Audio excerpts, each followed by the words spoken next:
Hi, we some humans. Welcome, Epic Squad. In this live recording, we wanted to find the value of this expression 48 divided by 1 over 16, then times 16. Let's go and start solving the problem. We have 16 divided by 16, which equals 1.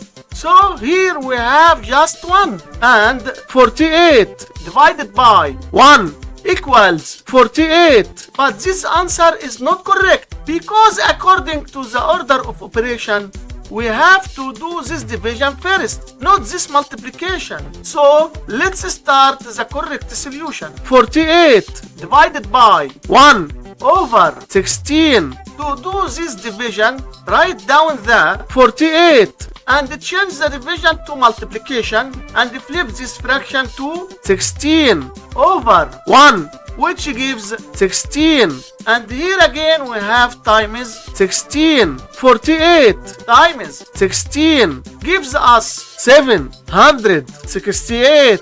So 768 times 16, which equals 12,288. And so our final answer to this problem is just 12,288. Thanks for watching. Hit like and subscribe for future updates.